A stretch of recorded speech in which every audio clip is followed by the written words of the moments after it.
O51 Hindi अध्याय 251 मिनवा क्षेत्र में प्रवेश।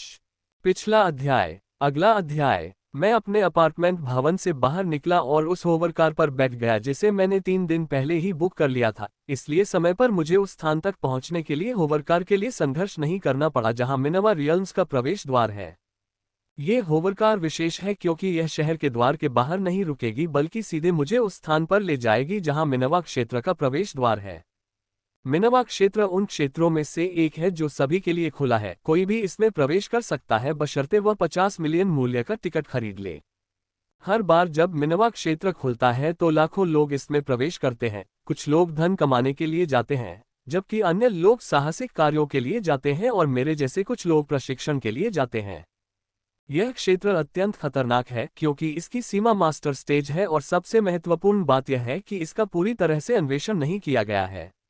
मिनवा क्षेत्र 2 क्षेत्रों में विभाजित है और प्रत्येक क्षेत्र को पार करना अप्रत्याशित हो गया है क्योंकि यह आपको उस क्षेत्र के किसी भी हिस्से में भेज सकता है। भगवान का शुक्र है कि जिम और जिल ने मुझे अपने संगठन के नक्शे की तुलना में सबसे अच्छा नक्शा दिया था। जो नक्शा मैं बाजार से लाया था वह बिल्कुल बकवास है। प्रवेश द्वार तक पहुंचने में मुझे 1.5 घंटा लग गया, झपकी लेने के लिए काफी समय। कल रात मुझे ज्यादा नींद नहीं आई क्योंकि मैं अपने दोस्तों द्वारा भेजे गए नक्शों का अध्ययन करने में व्यस्त था।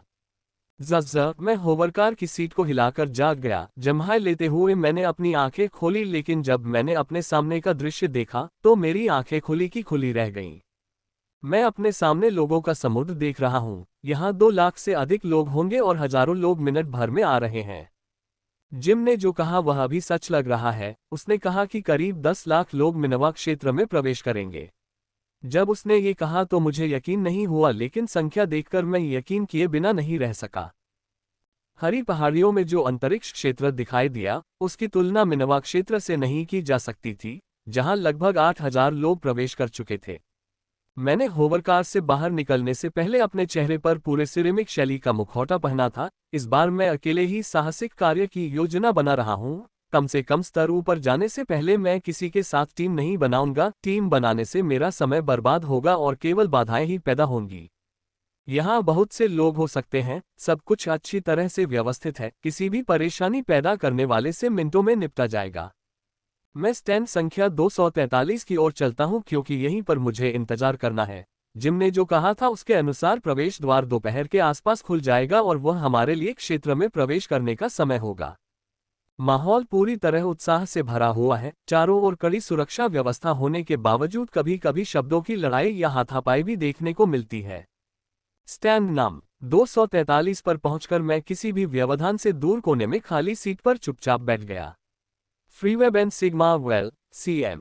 ये देखकर कि इस जगह पर नेटवर्क है, मैंने अपने सोशल मीडिया अकाउंट को ब्राउज करना शुरू कर दिया क्योंकि मैं पिछले हफ्ते ऐसा नहीं कर पाया था। पूरे हफ्ते मैं अपने कौशल के साथ प्रशिक्षण पर पूरी तरह से केंद्रित था। मैं इस क्षेत्र में प्रवेश करने से पहले इसका उपयोग करने में कुशल होना चाहता था। मैंने अपने उन दोस्तों की तस्वीरों को लाइक किया और उन पर टिप्पणी की जो मुझे पसंद हैं, और उनके साथ एक छोटी सी बातचीत भी की। सभी ने अपने अकाउंट पर कुछ न कुछ पोस्ट किया था, सिवाय एक के। उसका फीड 2 महीने से किसी भी सामग्री से खाली था। 2 महीने पहले एलेन ने कहा था कि वह कुछ महीनों के लिए अपने संगठन के निजी स्थान क्षेत्र में प्रवेश करने जा रही थी, लेकिन 2 महीने से अधिक समय हो गया है, लेकिन उसका कोई पता नहीं है। खैर, यह अच्छा होता यदि वह मिनवा दायरे में आती क्योंकि अन्य शाखाओं से भी संगठन के कई सदस्य आए थे। 2 घंटे और बीत गए और आने वाले लोगों की संख्या और अधिक बढ़ गई। यदि वे इसी गति से आते रहे तो संख्या निश्चित रूप से जिम के अनुमान को पार कर जाएगी।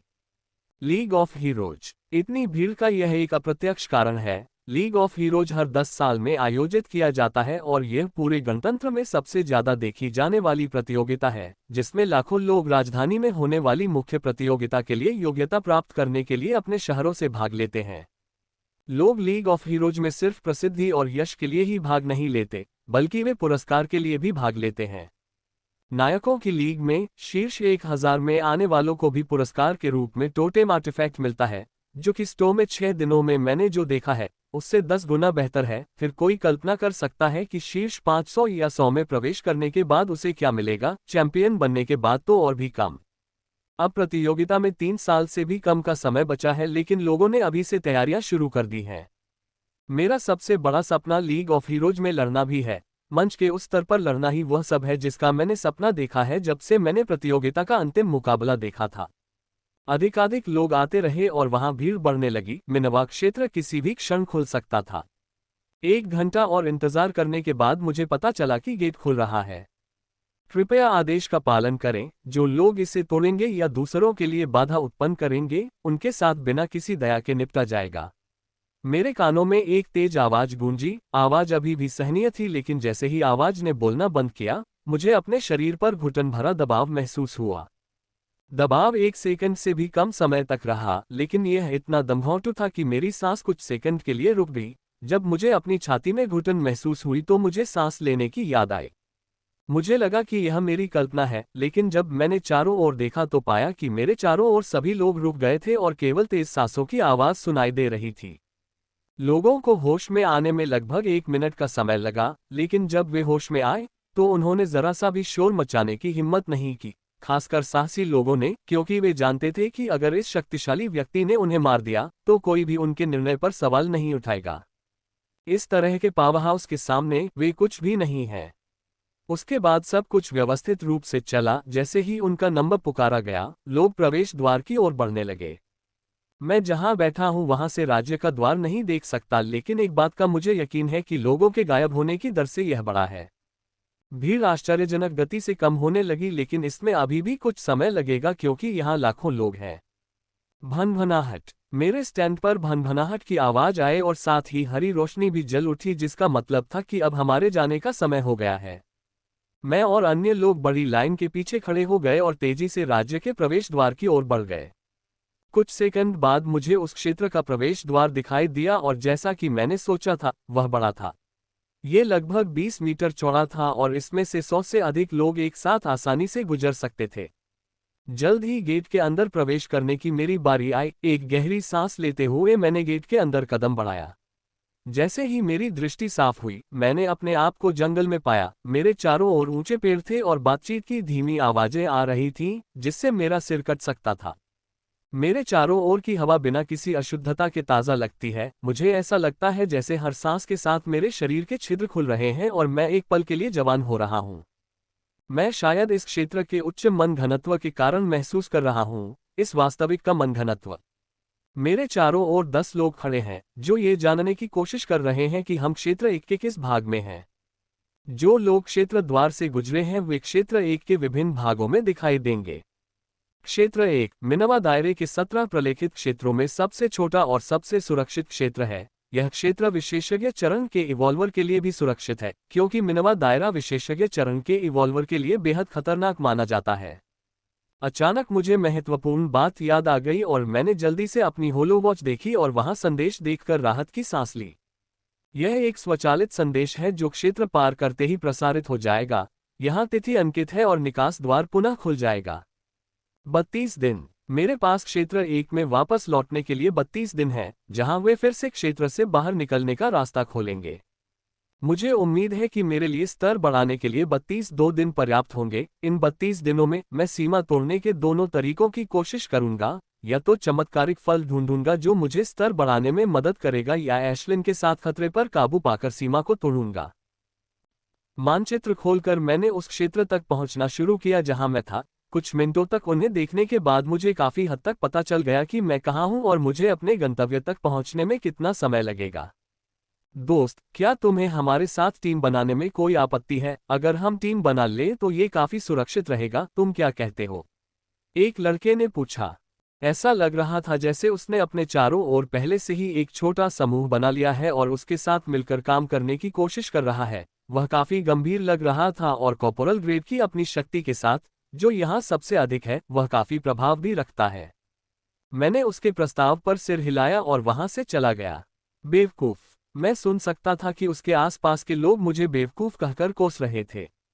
वे मूर्ख हैं, मैंने अपने मन में कहा, विशेष रूप से विशेषज्ञ चरण के विकासकर्ता। ऐसे समूह में जब दो दलों के बीच शक्ति का एक बड़ा अंतर होता है तो कमजोर पक्ष कुछ हद तक गुलामों के समान होता है। समूह की सुरक्षा और विश्वास के बदले में मजबूत पक्ष हमेशा कमजोर पक्ष से सारा काम करवाता है और तभी हाथ उठाता है जब कार्य कमजोर पक्षों के लिए बहुत शक्तिशाली हो। जब खतरा आता है तो ताकतवर लोग खतरे से बचने के लिए कमजोर लोगों को ढाल की तरह इस्तेमाल करते हैं।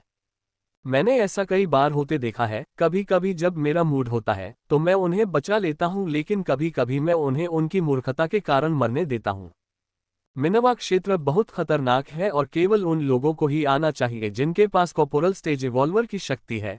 केवल वे ही कुछ हद तक अपने अस्तित्व की गारंटी दे सकते हैं और सुरक्षित क्षेत्रों में साहसिक कार्य करने के बाद कुछ भाग्य प्राप्त कर सकते हैं। चबाओ चबाओ। एशलिन जोर से चहकती हुई मेरे पास से बाहर आए और मेरे चारों ओर एक चक्र में उड़ने लगी। उसके चेहरे के हाव भाव से पता चलता है कि वह यहाँ आकर कितनी खुश है। केवल ऐसी जगह पर ही जहाँ सघन मन हो, उसे वे फल और जड़ी बूटियां मिलती हैं जो उसे पसंद हैं। क्षेत्र 3 तक पहुंचने में मुझे लगभग 3 घंटे लगेंगे। वहां मैं अपना मिशन ब्रेक द लिमिट शुरू करूंगा। मिनवा क्षेत्र में 17 क्षेत्र हैं, उन्हें उनके खतरे के अनुसार क्रमांकित किया गया है। क्षेत्र 1 में सबसे कम खतरा है जबकि क्षेत्र 17 में सबसे अधिक खतरा है। ऐसा कहा जाता है कि अगर कोई सुपर एलीट पर्याप्त रूप से सावधान नहीं है तो वह भी अंतिम 3 क्षेत्रों में मर सकता है। क्षेत्र 15, क्षेत्र 16 और क्षेत्र 17 वे क्षेत्र हैं जो सबसे अधिक खतरे दर्शाते हैं। ये इतने खतरनाक हैं कि अभी तक इनका 5% भी अन्वेषण नहीं किया गया है। क्षेत्र 1 से क्षेत्र 5 को कॉर्पोरल चरण के इवॉल्वर्स के लिए कहा जा सकता है। क्षेत्र 6 से क्षेत्र 8 साजन चरण के इवॉल्वर्स के लिए है और क्षेत्र 9 और इससे ऊपर के मास्टर चरण के इवॉल्वर्स जीवित रह सकते हैं। ये केवल एक मोटा अनुमान है क्योंकि क्षेत्र 5 से प्रत्येक क्षेत्र में कुछ कॉर्पोरल स्तर के राक्षस थे। केवल वे उस क्षेत्र के एकांत भाग में रहे और कई क्षेत्रों में उन्नति हुई, इसलिए उनकी संख्या और खतरा भी बढ़ गया। ये वर्गीकरण सामान्य इवॉल्वर के लिए नहीं है बल्कि अभिजात वर्ग के लिए है। यहाँ तक कि कुछ सामान्य मास्टर स्टेज इवॉल्वर भी क्षेत्र 9 में प्रवेश करने की हिम्मत नहीं करेंगे क्योंकि यह कितना खतरनाक है। मैं क्षेत्र 4 में जाने से पहले 2 दिनों तक क्षेत्र 3 में प्रशिक्षण लूंगा। मेरा अधिकांश प्रशिक्षण वहीं केंद्रित होगा। शिंग। जब मैंने अपनी ओर आ रहे प्रक्षेप्य को रोकने के लिए अपनी तलवार घुमाई तो एक धातु जैसी ध्वनि सुनाई दी। जो भी हो, ये काफी शक्तिशाली है और मैं अभी भी अपने दाहिने हाथ पर झटका महसूस कर रहा हूँ। वह चीज मुझ पर हमला करते समय ही तितर बितर हो गई थी और काले धात्विक नीले रंग के अलावा मैं कुछ भी नहीं देख पा रहा था। लेकिन एक चीज के बारे में मुझे यकीन है कि यह किसी प्रकार का राक्षस है। यदि इसने एक बार हमला किया तो ये दोबारा भी हमला करेगा। इस बार मुझे अधिक सावधान रहना होगा। सुप। मैंने फिर से अपनी बाईं ओर से एक हल्की सी आवाज सुनी। बिना देखे मैंने अपनी तलवार आती हुई आवाज की ओर घुमा दी। मुझे इस बात की चिंता नहीं है कि मेरी तलवार चूक जाएगी। मैंने पिछले वर्ष खतरनाक लड़ाई लड़ते हुए अपनी सहज बुद्धि और इंद्रियों का काफी अच्छी तरह से विकास किया है। चाहे वह चीज कोई भी हो, वह निश्चित रूप से मेरी तलवार से लग जाएगी। खटखटाहट। डब। मेरी तलवार उस चीज पर लगी, लेकिन चूके बिना। लेकिन मुझे आश्चर्य हुआ कि वह 2 टुकड़ों में कटने के बजाय मेरी तलवार के बल के कारण तोप के गोले की तरह उड़ गई और पेड़ के तने में जा धंसी। मैं जल्दी से पेड़ के तने की ओर भागा, कहीं वह भाग न जाए। जब मैं ट्रक के पास पहुंचा तो मुझे अंततः पता चल गया कि वह कौन सी चीज है जिसने मुझ पर हमला किया था। यह एक ऐसा राक्षस है जिसका पूरा शरीर काला है। ऐसा लग रहा था जैसे ये लोहे से बना हो। अगर इसकी हरी भरी आंखें न होती तो मुझे लगता कि यह राक्षस कोई राक्षस नहीं बल्कि धातु से बनी एक छोटी सी मूर्ति है। जिस बात ने मुझे सबसे अधिक आश्चर्यचकित किया वह है इसकी शक्ति का स्तर। ये राक्षस भी मेरी तरह ही विशेषज्ञ श्रेणी के शिखर स्तर पर है, लेकिन न्यूनतम क्षति के साथ मेरे हमले से बचने में सक्षम है। यदि यह म्यास्टा 1 का राक्षस होता तो कॉर्पोरल चरण के प्रारंभिक स्तर पर भी यह मेरे हमले से पहले ही 2 टुकड़ों में कट गया होता। लेकिन यह शीर्ष स्तर का विशेषज्ञ राक्षस न्यूनतम चोटों के साथ इसके खिलाफ जीवित रहता है। मैं ये देखकर इसलिए आश्चर्यचकित हुआ क्योंकि मैंने खुफिया जानकारी के आधार पर पढ़ा था कि यह शक्तिशाली राक्षस केवल क्षेत्र 2 में पाया जाता है। क्षेत्र 1 के राक्षस घर में पाए गए राक्षस की तुलना में थोड़ा अधिक शक्तिशाली हैं। ये देखकर कि वह छेद से बाहर आ रहा है, मैंने उस पर एक बार और हमला किया। इस बार मैंने पहले से अधिक बल का प्रयोग किया। पचाक। मेरी तलवार ने उसके शरीर को चीर दिया और 2 भागों में विभाजित हो गई। इस बार उसकी धातु की सुरक्षा में कोई बाधा नहीं थी। मैं उसके शरीर से नाखून के आकार के राक्षस कोर को निकालता हूं और क्षेत्र 3 की ओर चलता हूं। मिनवा क्षेत्र अन्य क्षेत्रों से थोड़ा अलग है। यह क्षेत्र विभिन्न छोटे क्षेत्रों को जोड़कर बना है। ऐसे 17 छोटे क्षेत्र हैं जो पूरे मिनवा क्षेत्र में बने हैं और यही कारण है कि जब कोई एक क्षेत्र से दूसरे क्षेत्र में प्रवेश करता है तो वह उस क्षेत्र के पूरी तरह से यादृच्छिक स्थान पर दिखाई देगा। ये बात क्षेत्र के प्रवेश द्वार पर भी लागू होती है। यही कारण है कि जब हमने पहली बार इसमें प्रवेश किया तो यह क्षेत्र 1 के भीतर यादृच्छिक स्थानों पर दिखाई दिया। अपनी गति से मैं आधे घंटे के भीतर क्षेत्र 1 की सीमा तक पहुंच जाऊंगा, मैंने होलोवॉच पर मानचित्र को देखते हुए सोचा। रास्ते में कई राक्षसों ने मुझ पर हमला किया, लेकिन वे सभी मेरी तलवार से मारे गए और जैसा कि मैंने सोचा था कि पहले वाला मेंटिस राक्षस जिसने मुझ पर हमला किया था वह क्षेत्र 2 से आया होगा, क्योंकि क्षेत्र 1 के अन्य राक्षस जिन्होंने मुझ पर हमला किया था वे उससे बहुत कमजोर थे। मुझे थोड़ा उलझन महसूस हुई, क्योंकि जहां तक मुझे पता है राक्षस किसी अजीब कारण से दूसरे क्षेत्रों में नहीं जा सकते और यह अच्छी बात है। अन्यथा यदि अन्य क्षेत्रों के मजबूत राक्षस अन्य क्षेत्रों में जाने में सक्षम होते तो यह क्षेत्र केवल सार्जेंट और मास्टर चरण के विकासकर्ताओं के लिए ही साहसिक कार्य होता। जल्द ही मैं उस सीमा पर पहुंच गया जो क्षेत्र 1 और क्षेत्र 3 को जोड़ती है। ये परतदार बुलबुले की तरह लग रहा था जो मीलों तक फैला हुआ था। चबाओ, एशलिन चहक उठी और मेरे अंदर चली गई क्योंकि मैं बुलबुला परत के पास बंद हो गया था। मुझे उम्मीद है कि जब मैं दूसरी तरफ प्रवेश करूंगा तो मैं सीधे कुछ शक्तिशाली राक्षस की परत में प्रवेश नहीं करूंगा या मेरे बचने का सवाल वास्तविक हो जाएगा। जैसे ही मैं उस परत से गुजरा मैंने अपने शरीर पर हवा महसूस की और फिर ठंडक महसूस की। जब मेरी दृष्टि साफ हुई तो मैंने पाया कि मैं पहाड़ी पर हूं और यह धीमी हो रही है। पहाड़ी हल्की बर्फ से ढकी हुई है और जब मैं चारों ओर देखता हूं तो मुझे ऐसा लगता है कि मैं किसी खूबसूरत नज़ारे में खड़ा हूं। यह उन आदर्श स्थानों में से एक है जिसकी तस्वीरें आपके सोशल मीडिया अकाउंट पर अपलोड करने के लिए ली जानी चाहिए। यहाँ एक भी पहाड़ नहीं है, बल्कि उनकी एक पूरी श्रृंखला है जो मीलों तक फैली हुई है। मैंने समय बर्बाद नहीं किया और अपनी जेब से मुट्ठी भर ड्रोन निकाला और अपनी कुछ तस्वीरें लीं। मैंने ये ड्रोन महीनों पहले राक्षसों के खिलाफ अपनी लड़ाई को रिकॉर्ड करने के लिए खरीदा था, ताकि मैं इसे घर पर देख सकूं और अपनी गलतियों पर विचार कर सकूं, लेकिन अब मैं इसका उपयोग अपनी खूबसूरत तस्वीरें लेने के लिए कर रहा हूं। मैं जानता हूं कि मुझे खतरे का अंदाजा लगाने के लिए पहले अपने स्थान का विश्लेषण करना चाहिए, लेकिन यहाँ का दृश्य इतना अनूठा है कि मैं कुछ तस्वीरें लेने से खुद को रोक नहीं सका। ये तस्वीरें निश्चित रूप से उन्हें ईर्ष्यालु बना देंगी, मैंने सोचा। सभी कोनों से तस्वीरें लेने के बाद मैंने ड्रोन को दूर रखा और अपने स्थान तक पहुंचने के लिए अपने होलोवॉच पर नक्शा खोला। मुझे पहले से ही इस बात का थोड़ा बहुत अंदाजा था कि मैं कहां देख रहा हूं। मैंने 3 दिनों तक नक्शे का काफी गहन अध्ययन किया। मेरा वर्तमान स्थान क्रिस्टोफर हिल रेंज है। यह विशेषज्ञ चरण और कॉर्पोरल चरण राक्षस के क्षेत्र के बीच विभाजन रेखा है। क्षेत्र 3 में अपना प्रशिक्षण शुरू करने के लिए यह मेरे लिए एक अच्छा स्थान है। अपनी तलवार को सक्रिय करते हुए मैंने पहाड़ी पर चढ़ना शुरू कर दिया, क्योंकि मैं पहाड़ी के दूसरी ओर जाना चाहता था, क्योंकि वहां कॉर्पोरल स्टेज राक्षस है और यह क्षेत्र 3 के सबसे हरे भरे क्षेत्रों में से एक है। मैं उस क्षेत्र में प्रशिक्षण लेना चाहता था जहां शक्तिशाली राक्षस हो और जहां बहुत सारे पेड़ हो, क्योंकि चमत्कारी फल मिलने की संभावना सबसे अधिक होती है। दहाड़, मैंने राक्षस को अपने पंजे बाहर निकाले हुए मेरी ओर आते हुए सुना और देखा। जो मेरी ओर आ रहा है वह भालू राक्षस है। ऐसा लग रहा था कि वह शिकार की प्रतीक्षा में धैर्यपूर्वक बैठा था और उसने मुझे ऊंचे स्थान से आसानी से देख लिया होगा। ये लगभग 7 मीटर लंबा है और इसका पूरा शरीर मोटे गहरे भूरे रंग के फर से ढका हुआ है और इसके बाल का प्रत्येक रेशा हवा से लेपित है, इसलिए ये बर्फ के कवच में ढका हुआ भालू राक्षस लग रहा था। इतना ही नहीं, जो पंजे उसके पास थे वे 10 इंच से भी अधिक लंबे और बहुत ही नुकीले लग रहे थे। ये प्रारंभिक स्तर का कॉर्पोरल स्टेज राक्षस है और यह म्यास्टा वन में पाए जाने वाले प्रारंभिक स्तर के कॉर्पोरल स्टेज राक्षस से कहीं अधिक शक्तिशाली है। दहाड़, उसने एक और जोरदार दहाड़ लगाए और मेरी ओर झपटा। अपने अत्यंत तीखे पंजों से मुझे 2 टुकड़ों में काट डालना चाहता था। मैं उसे अपनी ओर आते देखकर भी नहीं हिला। मैंने उसे अपने करीब आने दिया। जब उसके पंजे मुझसे आधे मीटर से भी कम दूरी पर थे, तभी मैंने अंततः अपना कदम आगे बढ़ाया।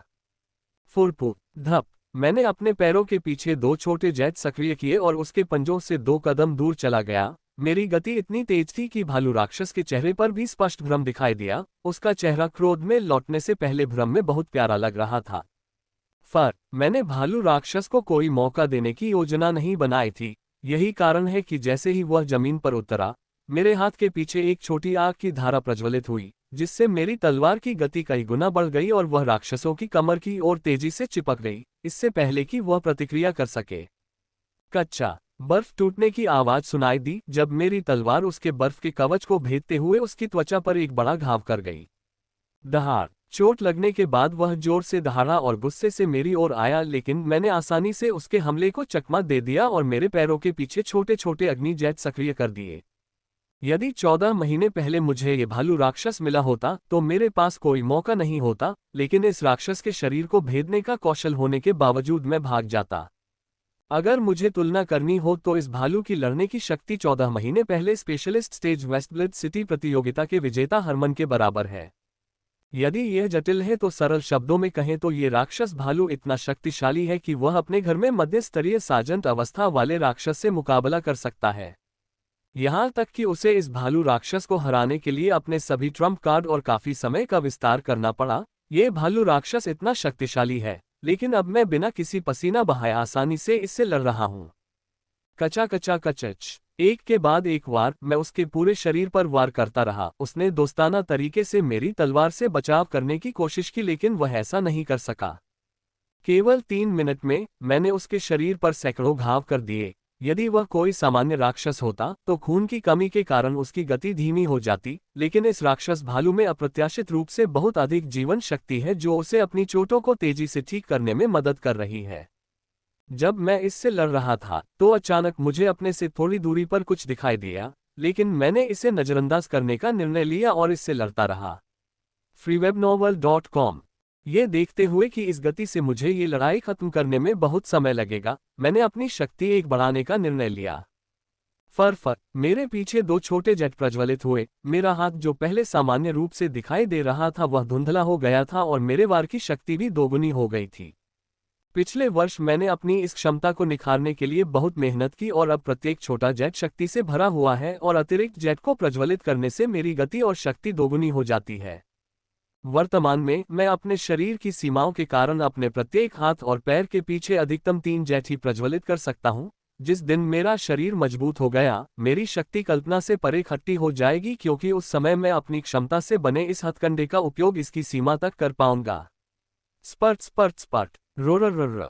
मैंने अभी अभी जो 50 से अधिक घाव किए थे उनसे भारी मात्रा में रक्त बहने लगा, यहाँ तक कि इसकी अपार जीवन शक्ति भी इसके घावों से भारी मात्रा में रक्त बहने से रोकने में सक्षम नहीं है। पहले तो इसकी चाल और हमलों में कोई उल्लेखनीय परिवर्तन नहीं हुआ, लेकिन जैसे जैसे इसके शरीर पर घाव बढ़ने लगे, इसकी गति धीमी पड़ने लगी और यह मेरे लिए एक लकड़ी का टुकड़ा बन गया जिसे मैं अपनी इच्छानुसार काट सकता था। गर्जन, मैंने जोर से दहाड़ लगाए और युद्ध से भागने लगा, लेकिन मैं उसे कैसे भागने देता जिसे घायल करने में मैंने कई मिनट लगा दिए। मैंने अपने हमले और भी बढ़ा दिए, विशेष रूप से उसके पैरों पर, ताकि उसे भागने में कठिनाई हो। साथ ही मैं उसके मुझे भी मार गिराने के लिए किए जाने वाले बेताब हमले से भी सावधान रहा। पिछले साल मैं कई बार इससे जल चुका हूं और मैं आमतौर पर इसके प्रति सतर्क रहता हूं। चाहे वह इंसान हो या राक्षस, जीवित रहने की प्रवृत्ति तब काम करती है जब वह अपने सबसे हताश क्षणों में होती है, और कभी कभी वे आखिरी क्षण में अपनी छिपी हुई क्षमता को उजागर करने में भी सक्षम होते हैं। पिछले साल मैंने राक्षसों से लड़ते हुए 2 बार ऐसा होते देखा है। दोनों बार मुझे यकीन था कि मैं राक्षस को मार डालूंगा और उसे मारने के लिए उस पर हमला करता रहा, लेकिन जब वे अपने आखिरी पल पर थे तो उन्होंने अपना स्तर बढ़ा लिया। दोनों मुकाबलों में से एक इतना यादगार था कि मुझे नहीं लगता कि मैं उसे कभी भूल पाऊंगा। मैं जिस राक्षस से लड़ रहा था वह सर्पिल हिप्पो राक्षस था। ये पीक कोपोरल चरण का राक्षस था और यह इसकी सीमा भी है, क्योंकि इसका तनाव केवल स्तर 3 था। लेकिन जब यह मेरे द्वारा मारे जाने वाले अपने अंतिम चरण में था तो इसने किसी तरह सीमा को तोड़ दिया और स्तर ऊपर कर दिया। तनाव की सीमा को तोड़ने से मुझे बहुत आत्मविश्वास मिला, क्योंकि उस समय मैं अपने सबसे निम्नतम दौर से गुजर रही थी और खुद से सवाल कर रही थी कि मैं सीमा को तोड़ भी पाऊंगी या नहीं। उस क्षण ने मुझे बहुत आत्मविश्वास दिया, और जब भी मैं खुद से सवाल करना शुरू करता हूं तो मैं उस स्मृति को याद करता हूं ताकि खुद को याद दिला सकूं कि आशा है। भले ही आशा अभी भी है और यह मुझे तब तक आगे बढ़ने में मदद करेगी जब तक कि मैं अंततः सीमा को पार नहीं कर लेता। धप दहाड़, यह अंततः खुद को नियंत्रित नहीं कर सका और दबी हुई दहाड़ें मारता हुआ जमीन पर गिर पड़ा। यह अभी मरा नहीं है, मेरे हमले इसे बुरी तरह घायल करने के बाद इसे कमजोर करने में सक्षम थे। अब जब ये गिर गया है तो मैं इसे एक ही झटके में मार सकता हूं। भविष्यवक्ता FGEWebNWell.com। मैंने अपनी तलवार को दोनों हाथों से पकड़ लिया और अपने दोनों हाथों के पीछे 2 छोटी आग की धाराएं छोड़ दी, जिससे मेरी तलवार को राक्षस की खोपड़ी में घुसने के लिए पर्याप्त शक्ति मिल गई। पुच। मेरी तलवार तेजी से नीचे गई और उसकी खोपड़ी में घुस गई, और उसमें जो भी चमक बची थी वह भी गायब हो गई जब मैंने अपनी तलवार उसकी खोपड़ी से निकाली। जैसे जैसे राक्षस मजबूत होते जाएंगे, उन्हें मारना भी मुश्किल होता जाएगा, खासकर उन राक्षसों को जो अधिक रक्षात्मक हैं। मैं उन्हें बुरी तरह घायल कर सकता हूं, लेकिन उन्हें मारने के लिए मुझे बहुत मेहनत करनी होगी। कभी कभी तो मेरा कौशल भी बेकार हो जाता था, विशेष रूप से कुछ मध्यम और सबसे साजन स्तर के राक्षसों के विरुद्ध, क्योंकि वे अग्नि बोल्ट इतने मजबूत नहीं होते कि उनकी सुरक्षा को भेद सकें। यदि यह भालू राक्षस शीर्ष कॉर्पोरल ग्रेड का होता तो मुझे इसे 1 घंटे से अधिक समय तक घायल करना पड़ता, इससे पहले कि यह भारी चोटों के कारण मर जाता। मैंने इसका अंदरूनी हिस्सा और कुछ मांस निकाल लिया जिसे मैं शाम को खाने में पकाऊंगी। बाहर आओ, मुझे पता है तुम वहां छिपे हो।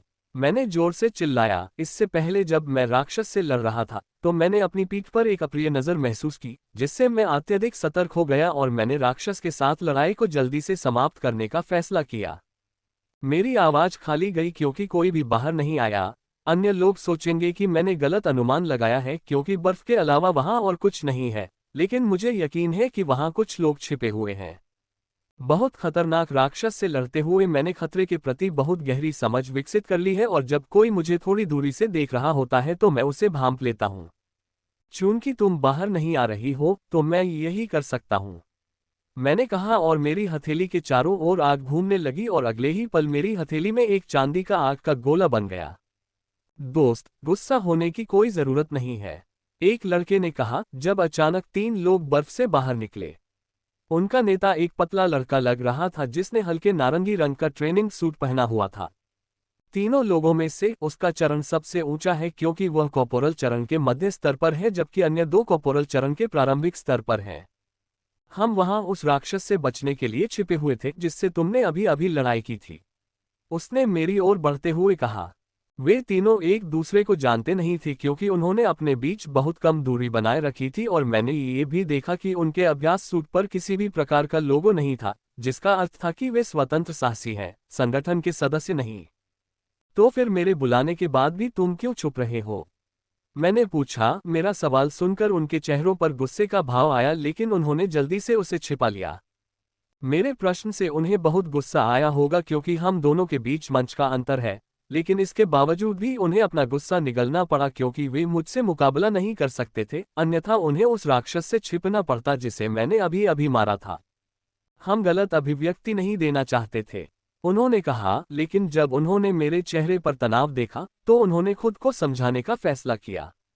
आप उस राक्षस भालू से लड़ रहे थे जबकि हम यहाँ छिपे हुए थे और कुछ नहीं कर रहे थे। हमें बाहर आने में सहज महसूस नहीं हो रहा था, इसलिए आपने फोन किया, उन्होंने क्षमा याचना करते हुए समझाया। वह वास्तव में ये कहना चाहता है कि वे मेरे सामने आने में सहज महसूस नहीं कर रहे थे क्योंकि उन्हें डर था कि कहीं मैं उनके साथ कुछ कर न दूं।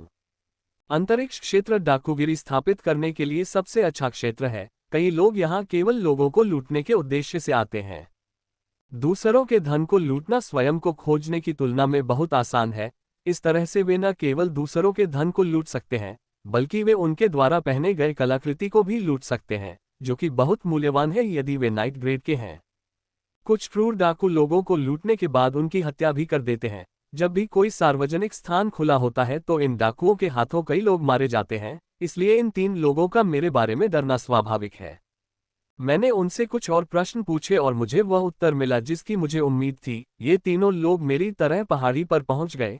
यह अच्छी बात थी कि उन्होंने हमला करने वाले किसी भी राक्षस से बचने के लिए मिलने के तुरंत बाद ही टीम बना ली। कुछ ही देर बाद वे राक्षस भालू के पास पहुंचे जिसे मैंने अभी अभी मारा था और बड़ी मुश्किल से उससे दूर जा पाया था। तभी राक्षस भालू उन्हें ढूंढने ही वाला था कि मैं उनके पास पहुंचा और राक्षस भालू को अपने शिकार के लिए नया लक्ष्य मिल गया। यह उसकी गलती थी जिसकी कीमत उसे अपनी जान देकर चुकानी पड़ी।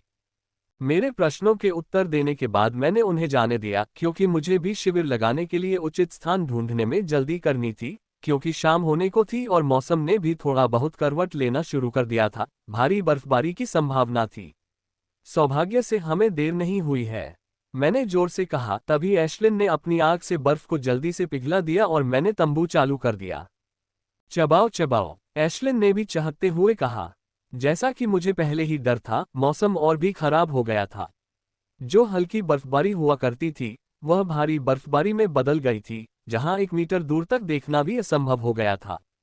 तंबू का विस्तार हुआ और बेहतर पकड़ के लिए जमीन में छोटे छोटे छेद किए जाने लगे, इसलिए चाहे कितनी भी भारी बर्फबारी हो, तंबू को कोई नुकसान नहीं होगा।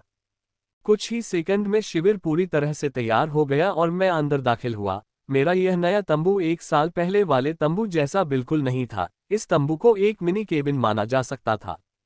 इसमें काम करने के लिए नर्म बिस्तर और मेज थी, लेकिन सबसे महत्वपूर्ण बात यह है कि मैं धुएं से सुलगने के डर के बिना अंदर खाना बना सकता था। तंबू के आंतरिक कार्यों से जो भी अतिरिक्त धुआं निकल रहा था, उसे तुरंत सोख लिया जाएगा। इसने इस तंबू को मेरे जैसे साहसी व्यक्ति के लिए बाजार में सबसे अच्छे तंबू में से एक बना दिया। इसके कई अन्य महत्वपूर्ण कार्य हैं, जैसे कि इसके अंदर होने से मुझे लेफ्टिनेंट स्टेज राक्षस से भी डरने की जरूरत नहीं है जब तक मैं इसे शक्ति प्रदान करता रहूं। इसका एक कार्य जो मुझे सबसे अधिक पसंद है वह है 360 डिग्री निगरानी। मैं 360 डिग्री दृष्टि से देख सकता हूं कि शिविर के बाहर क्या हो रहा है। ये सब आपके सामने प्रक्षेपित किया जाएगा।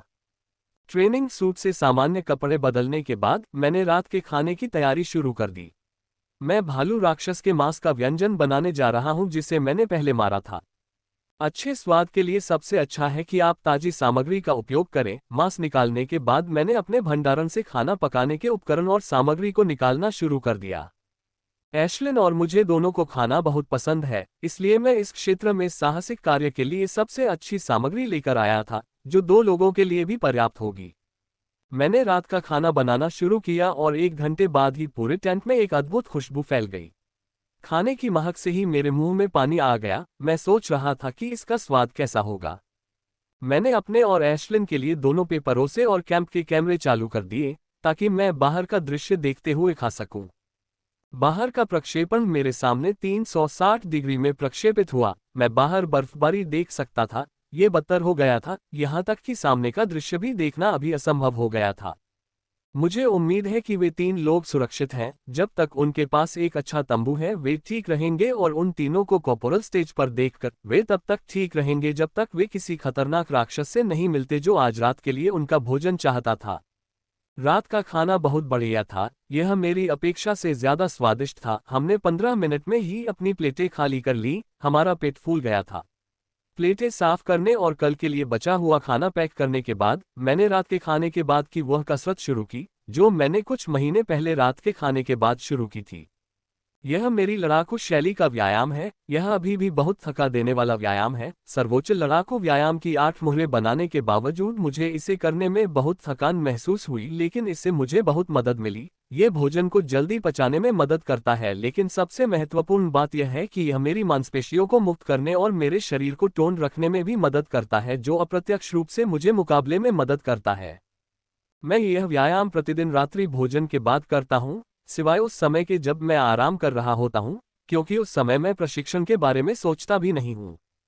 3 घंटे तक व्यायाम करने के बाद मैं रुका और अपने टेंट में बहुत छोटे से शॉवर में नहाने लगा। हाँ, इस टेंट में एक शॉवर था जो बहुत छोटा था, लेकिन यह पर्याप्त था। शॉवर को सक्रिय करने की एकमात्र शर्त यह है कि टेंट के आसपास पर्याप्त बिजली और पानी का स्रोत होना चाहिए। नाइट ग्रेड कैंप की यही खासियत है। इनमें वो खूबियां हैं जो सामान्य ग्रेड 1 में हो सकती हैं। हालांकि मेरे कैंप में अभी भी कुछ कमी है। मिड और हाई लेवल कैंप की तुलना में इनमें कुछ ऐसी खूबियां हैं जो किसी के भी होश उड़ा देंगी। स्नान के बाद मैंने 2 घंटे तक नक्शे का अध्ययन किया और कल से अपने प्रशिक्षण की योजना बनाई। इस बार मेरी योजना कॉर्पोरल स्टेज इवॉल्वर बनकर घर लौटने की है। मैं कुछ जोखिम उठाने के लिए भी तैयार हूं, जिन्हें लेने में पिछले साल मुझे कुछ संकोच हुआ था।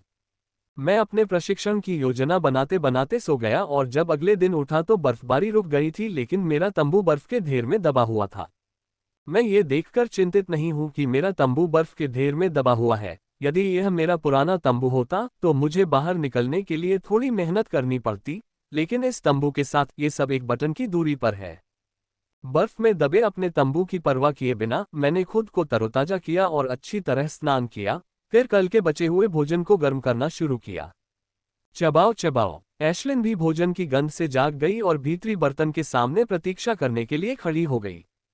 हम दोनों ने बचा हुआ खाना साफ करने में ज्यादा समय नहीं लगाया। प्लेटें साफ करने और सारा सामान पैक करने के बाद अब जाने का समय हो गया। मैंने टेंट के कंट्रोल पैनल पर कुछ बटन दबाए और जल्दी ही मुझे बाहर से हल्की गर्मी की आवाजें महसूस हुई। ये टेंट सभी मौसमों के लिए सुरक्षित है। अब मैंने जो किया वह यह है कि टेंट के फ्लैप को गर्म कर दिया है, जिससे टेंट को ढकने वाली बर्फ जल्दी से पिघल जाए। मैं प्रक्षेपण के माध्यम से बर्फ पिघलने की प्रक्रिया देखता हूँ। इस गति से मेरे शिविर के आसपास की सारी बर्फ 5 मिनट में पिघल जानी चाहिए। आखिरकार, मैंने ऊंची आवाज में कहा। जैसे ही मैं तंबू से बाहर निकला, मुझे ऐसा लगा जैसे मैं एक बड़े गड्ढे में हूँ। मेरे शिविर के चारों ओर पिघली हुई बर्फ ने एक बड़ा गड्ढा बना दिया है। मुझे सतह तक पहुंचने के लिए उस पर चढ़ना होगा। मैंने तंबू को निष्क्रिय कर दिया और सतह तक पहुंचने के लिए बर्फ पर चढ़ना शुरू कर दिया। वाह, यदि कल का दिन मनोरम था तो आज ये पर्वतमालाएं ऐसी लग रही हैं जैसे किसी कल्पना से निकली हो। पहाड़ियां पूरी तरह बर्फ से ढकी हुई थीं और जब सुबह की कोमल रोशनी उन पर पड़ती थी तो अद्भुत दृश्य उत्पन्न होता था, जिसे देखकर कोई भी आश्चर्यचकित हो जाता था। पहाड़ी पर अब पूरी तरह से बर्फ है, केवल नीचे जंगल ही हरियाली नजर आती है जो हल्की बर्फ से ढकी हुई लगती है। मैं खुद को एक सेकंड के लिए भी रोकने के लिए नियंत्रित नहीं कर सका और एशलिन के साथ कुछ छोटे वीडियो शूट करना शुरू कर दिया। मेरे दोस्त कितने ईर्ष्यालु होंगे, ये सोचकर मैं मन ही मन खुश हो गया। ड्रोन को दूर रखने में मुझे 20 मिनट लगे और मेरे पास बहुत कम आत्मनियंत्रण था। यदि मैं प्रशिक्षण शुरू करने के लिए बहुत उत्सुक न होता तो मुझे तस्वीरें लेने में घंटों लग जाते। मैं कल ही इस पहाड़ी की चोटी पर पहुंच चुका था। अब मुझे नीचे उतरकर जंगल में प्रवेश करना है, जो कि कोपोरल और साजन स्टेज राक्षस का क्षेत्र है। नीचे उतरते समय मैंने समय की बर्बादी से बचने के लिए जानबूझकर कोपोरल स्टेज राक्षस से लड़ने से परहेज किया, क्योंकि इस प्रशिक्षण में मैं ज्यादातर शीर्ष स्तर के कोपोरल स्टेज राक्षस और प्रारंभिक स्तर के साजन स्टेज राक्षसों पर ध्यान केंद्रित करने जा रहा हूं, क्योंकि केवल शीर्ष कोपोरल स्टेज और उससे ऊपर के राक्षस ही मुझे क्षेत्र 3 में निराशा की भावना दे सकते हैं। O52 हिंदी अध्याय 256 एनाटेस छिपकलियाए। पिछला अध्याय। अगला अध्याय। पहाड़ी से नीचे आते हुए मैंने देखा कि बहुत से लोग बर्फ से निकलकर पहाड़ियों के चारों ओर घूमते हुए अपनी दिशा की ओर जा रहे हैं। मिनवा दायरे में आने से पहले हर किसी के पास अपनी योजना थी, अन्यथा वे दायरे का 50 मिलियन का टिकट नहीं लाते। यह क्षेत्र एक खजाना है, न केवल सुपर विदेशी राक्षस हैं जिन्हें कोई बाद में बेचने के लिए पकड़ सकता है, बल्कि बहुत दुर्लभ जड़ी बूटियां और खनिज भी हैं। जितना अधिक क्षेत्र में कोई जाएगा उतना ही अधिक भाग्य वह अर्जित करेगा, लेकिन खतरा भी उतना ही बढ़ जाता है। मैंने तो ये भी सुना है कि जब पिछली बार क्षेत्र खुला था तो कुछ लोगों को ऊंचे क्षेत्रों में कहीमन क्रिस्टल का स्रोत भी मिला था। इस क्षेत्र में सबसे मूल्यवान वस्तु टोटेम सामग्री है। टोटेम सामग्री कुछ भी हो सकती है, जैसे राक्षसों के अंग जैसे सींग, हड्डियां, पंख, कुछ जड़ी बूटियां भी टोटेम सामग्री में शामिल हैं, लेकिन सबसे महत्वपूर्ण खनिज और धातुएं हैं। ये टोटेम बनाने के लिए उपयोग किए जाने वाले सबसे महत्वपूर्ण भाग हैं। सैकड़ों संगठनों और हजारों लोगों ने इन सामग्रियों के लिए अपना अनुरोध पोस्ट किया है। मैंने पहले से ही सभी सामग्रियों के नाम याद कर लिए थे। यदि सौभाग्य से मुझे कुछ सामग्रियां मिल गईं, तो मैं अमीर हो जाऊंगा, लेकिन यह एक सपना है, क्योंकि टोटेम बनाने के लिए आवश्यक सभी सामग्रियां वास्तव में दुर्लभ हैं और केवल क्षेत्र 10 या उससे ऊपर में ही मिल सकती हैं, जहां केवल शक्तिशाली मास्टर स्टेज पावरहाउस ही प्रवेश करने का साहस करते हैं। खैर, कुछ आवारा टोटेम सामग्री मिलना मेरे भाग्य पर निर्भर करेगा, लेकिन पिछले वर्ष के दुर्भाग्यपूर्ण परिणाम को देखते हुए मुझे कुछ आवारा टोटेम सामग्री मिलने की ज्यादा उम्मीद नहीं है। फ्र अवेब एट ओवल CM। एकमात्र संभावना एशलिन है। केवल वही उस दुर्लभ जड़ी बूटी को खोज पाएगी और यदि वह उसे पसंद आए तो उसे वापस ला पाएगी। एशलिन सावधान, मैंने कहा। जैसे ही हम जंगल में पहुंचे, एशलिन मेरे कंधे से उड़ गई। मैंने कुशलतापूर्वक पहाड़ी से नीचे चढ़ाई की, राक्षस से सावधानीपूर्वक बचते हुए। अब मैं नहीं चाहता था कि यह सब एशलिन की उत्तेजना से नीचे गिर जाए। मैं उसकी उत्तेजना समझ सकता हूँ। यह इसलिए है क्योंकि जंगल में आते समय उसने कई अद्भुत चीजों की खुशबू महसूस की थी। मेरी चेतावनी सुनकर एशलिन थोड़ा शांत हो गई और चुपके से उड़ने लगी। मेरी योजना शीर्ष स्तर के कोपोरल स्टेज राक्षस से लड़ने की है, ताकि क्षेत्र 3 में राक्षस की शक्ति का पूरी तरह से आकलन किया जा सके। क्षेत्र 3 के शीर्ष स्तर के कोपोरल स्टेज राक्षस की शक्ति घर के मध्य स्तर से लेकर शीर्ष स्तर के साजन स्टेज राक्षसों की शक्ति के बराबर होगी। घर में मैं कभी भी पीक साजन स्टेज राक्षस को मारने में सक्षम नहीं हुआ। मैं उन्हें कई बार गंभीर रूप से घायल करने में सक्षम रहा, लेकिन कभी भी उन्हें मारने में सक्षम नहीं हुआ, क्योंकि वे हमेशा भाग जाते थे। इसका कारण ये था कि मेरे पास कोई भी घातक चाल नहीं थी जो उन्हें एक ही हमले में भारी रूप से घायल कर सके। मेरे शस्त्रागार के तहत सबसे शक्तिशाली चाल मेरी आग पर हमला करती है, जो मुश्किल से mid level sergeant stage monster की खोपड़ी को भेद कर उसे मार सकती है। जब वह मिड लेवल मॉन्स्टर रक्षा उन्मुख होता है तो मेरे फायर स्ट्राइक के बोल्ट भी उसे मारने में विफल हो जाते हैं। अब मैं प्रारंभिक सार्जेंट स्टेज राक्षस से लड़ने से पहले पीक कॉर्पोरल स्टेज राक्षस की शक्ति का परीक्षण करना चाहता हूं। एक निम्न स्तर के राक्षस से छिपते हुए मैं अपने शिकार की तलाश में जंगल के अंदर गहराई तक जाता रहा, जबकि एशलिन जंगल के व्यंजनों का आनंद लेते हुए मेरे पीछे पीछे चल रही थी, जिसका उसने काफी समय से आनंद नहीं लिया था। जल्द ही मुझे कुछ सुनाई दिया और जब मैं उस आवाज के पीछे गया तो मैंने देखा कि एक चोटी पर एक कॉर्पोरल राक्षस इस करतब का आनंद ले रहा है। ये बहुत डरावनी दिखने वाली अनातेज छिपकली है जो हाथी राक्षस जैसी लगती है। एनाटेज छिपकली मिनवा क्षेत्र में प्रसिद्ध राक्षसों में से एक है। वे प्रसिद्ध हैं क्योंकि वे बहुत ही खतरनाक माने जाते हैं। न केवल वे बहुत खतरनाक हैं बल्कि वे बहुत शक्तिशाली भी हैं, विशेष रूप से उनके तेज दांत और दांतेदार पूंछ। लेकिन उनकी सबसे विशिष्ट विशेषता क्रिस्टलीय एनाटेज की एक परत है जो उनके शरीर को कवर करती है, जो उन्हें उच्च रक्षा प्रदान करती है।